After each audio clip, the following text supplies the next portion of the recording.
महिला थकाने वाले दिन के बाद सो गई और अचानक उसे पता चला कि दरवाजे के बाहर की लाइट बंद नहीं हुई है और इस मजबूरी के कारण ही उसकी और उसकी बेटी की जान बच पाई। वह लाइट बंद करने के बाद जाने वाली थी, लेकिन मॉनिटर स्क्रीन का नजारा पाकर वह घबरा गई। महिला मौत से डर गई और खड़ी रही। वह अपनी बेटी के बारे में सोच सकती है जो अभी भी कमरे में सो रही थी। उसने अपनी लोकेशन छिपाने की बजाय सीधे अपनी बेटी के कमरे में चली आई। उसे जगाने के लिए उसके चेहरे पर उबलता पानी डालना सबसे ज्यादा जरूरी था। माँ ने जल्दी से बेटी को शांत रहने का इशारा किया और फिर उसे बाहर ले गई, लेकिन उस वक्त तो बहुत देर हो चुकी थी। लुटेरों ने उनके सामने सड़क रोक ली थी। भाग्यशाली तरीके से घर के अंदर एक लिफ्ट थी। संकट के क्षण में वे साइड में लगी लिफ्ट में भाग गए और बाहर मुखौटे वाले आदमी को ब्लॉक कर दिया।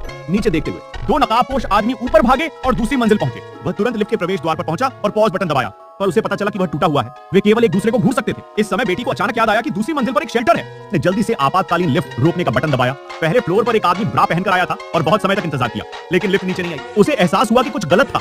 जब वह दूसरी मंजिल पर वापस आया तब माँ और बेटी लिफ्ट से निकलकर भाग गई थी और कमरे की तरफ दौड़ गई। लुटेरों के आने से पहले उसने सफलतापूर्वक सेफ हाउस में छिप गए। अगला पार्ट लाइक सब्सक्राइब करने पर जल्द ही आ जाएगा।